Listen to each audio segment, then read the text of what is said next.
1590, North Carolina coastline. A ship cuts through dark Atlantic waters. On board, an anxious man named John White. He hasn't slept in days. He's been gone 3 years. 3 years too long. He's coming back to find his daughter, his granddaughter, and 113 other English settlers he left behind on a small island called Roanoke. But when he steps ashore, there is nothing. No houses, no fire, no voices, no bodies, just silence, and one single word carved deep into a wooden post. CROATOAN. That word would haunt historians for the next 436 years.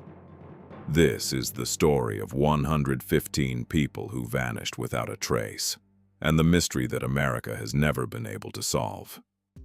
To understand why 115 people disappeared, you first need to understand why they came. It's 1587. England is overcrowded, jobs are scarce, disease is everywhere. For ordinary men and women, the future looks dark. Then comes a promise.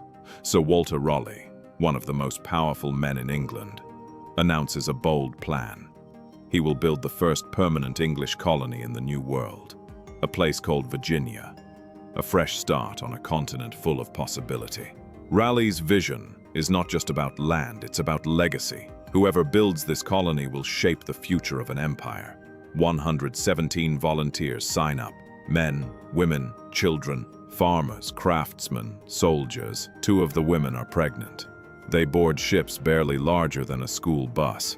They will spend 10 weeks crossing one of the most dangerous oceans on Earth. Their destination, a small flat island off the coast of present-day North Carolina, Roanoke Island. They have no idea what's waiting for them. This is not the first time England tried to settle Roanoke. 2 years earlier, in 1585, a colony of men, soldiers and scientists, spent a year on this same island. And it was a disaster. They ran out of food. They clashed with the local Algonquin-speaking tribes. They grew desperate. When a supply ship failed to arrive on time, they abandoned the colony and sailed home. When Raleigh sends the second colony in 1587, this time with families, he's gambling that settlers with more to lose will fight harder to survive.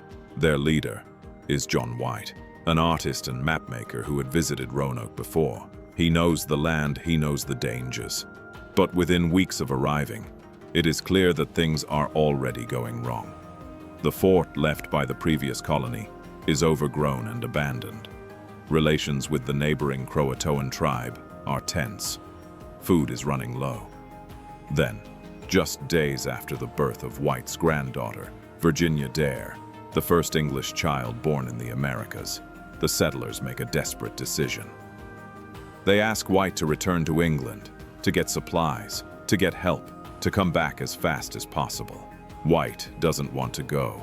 How can he leave his daughter, his newborn granddaughter? But the colony needs him. He makes them a promise. He will return within the year. He sails away in late 1587. It is the last time he ever sees any of them. White's plan falls apart immediately. He arrives in England just as the country is on the brink of war. Spain's legendary Armada, the most powerful naval fleet in the world, is preparing to invade. Queen Elizabeth orders every available ship pressed into military service. White cannot get a supply ship. He cannot go back. He begs, he negotiates, he writes desperate letters. Nothing works. 1 year passes, then 2. Back on Roanoke Island, 115 men, women, and children are waiting for someone who isn't coming. It isn't until 1590, 3 full years later, that White finally secures passage on a ship heading to the New World. 3 years. 3 years without word, without help, without supplies. As his ship approaches the Carolina coast, White lights a signal fire to let the colonists know he's coming. No one answers. No signal fire returns. Something is very wrong. August 18th, 1590. John White steps ashore on Roanoke Island. The settlement is empty. Not burned, not destroyed, not a battlefield. Just empty. The houses have been carefully dismantled. not torn apart in panic, but taken down piece by piece. The heavy cannons have been buried. Personal belongings, armor, tools, chests, are scattered in the dirt as if packed in a hurry. No bodies, no graves, no signs of violence. White searches frantically. Then, on a wooden post at the entrance to the fort, he sees it, carved in neat capital letters, CROATOAN, and on a nearby tree, just 3 letters, CRO. Before he left, White had made an agreement with the colonists. If they moved, for any reason, they would carve the name of their destination on a tree. If they left in danger or distress, they would add a cross above the letters. There is no cross. White feels a wave of relief. They moved. They went to CROATOAN Island, just 50 miles to the south, home of the friendly CROATOAN tribe. They're alive. He just needs to sail south and find them. But then, the storm comes. A massive hurricane rolls in from the Atlantic. White's captain refuses to anchor near the island. The anchors are already lost. The ship is being torn apart. They have no choice. White watches CROATOAN Island disappear behind him as the ship is forced out to sea. He never returns. No rescue expedition is ever sent. His daughter, his granddaughter Virginia, the first English child born in America, the 115 settlers of Roanoke, are never seen or heard from again. For the next 430 years, historians, archaeologists, and investigators would ask one question: what really happened? And the answers, when they finally started coming, were more surprising than anyone expected. Historians have put forward 4 major theories, and recent evidence, including DNA testing and satellite archaeology, has dramatically changed what we think we know. Massacre. The most terrifying theory: the colonists were killed. Native American raids. Spanish soldiers, who saw English settlements as a direct threat, may have attacked. Spanish records from 1588 do mention plans to destroy any English colony found on the American coast. But against this theory, no bodies were ever found. No mass graves, no burned structures. Even a successful massacre leaves evidence. Roanoke left nothing. Theory 2. Starvation and disease. The Carolina Outer Banks are brutal. Fresh water is scarce. Storms are constant. A severe drought swept the eastern seaboard in the late 1580s, confirmed by tree ring data from ancient cypress trees. Could the colony have simply starved, scattered and died in small groups? Possible, but it doesn't explain the carefully dismantled buildings or the carved message. Dying people don't pack up their houses. Theory 3. Assimilation with native tribes. This is where the evidence gets genuinely fascinating. In 2015, archaeologists excavating a site called Site X, 50 miles inland from Roanoke, found something extraordinary. European artifacts, fragments of a slate writing tablet, clay tobacco pipes, a German trade token, a stoneware jar, unmistakably English, unmistakably from the 1580s, hidden beneath centuries of soil, in a place where no English colony was ever recorded. Then, in 2025, modern DNA testing changes everything. Researchers find evidence that some colonists intermarried with CROATOAN tribe members.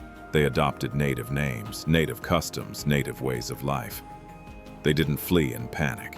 They walked away from their English identities, on purpose. The lost colony was never lost to the people who knew where they were. It was only lost to England. Theory 4. They split up. The most likely scenario, supported by multiple evidence sources, is that the colonists split into 2 groups. One group, perhaps 50 or 60 people, went south to CROATOAN Island as the carved message suggested. Another group, perhaps led by a few soldiers, headed north toward the Chesapeake Bay, hoping to find better shelter.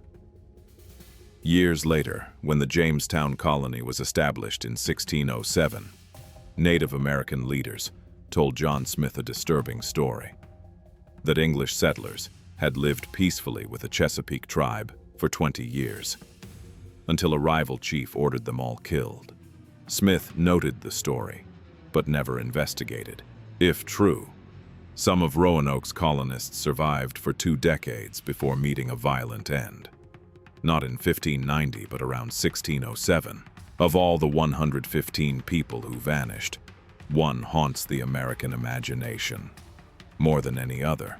Virginia Dare, born August 18, 1587, just 9 days before her grandfather sailed away. The first English child, born in the Americas. Her name chosen deliberately, Virginia, for the Virgin Land that England hoped to claim. She would have been 3 years old when her grandfather returned to find an empty colony. What happened to Virginia Dare? No one knows. Some legends say she survived and grew up among the CROATOAN tribe. Others say she died in infancy. What we know is this: she lived.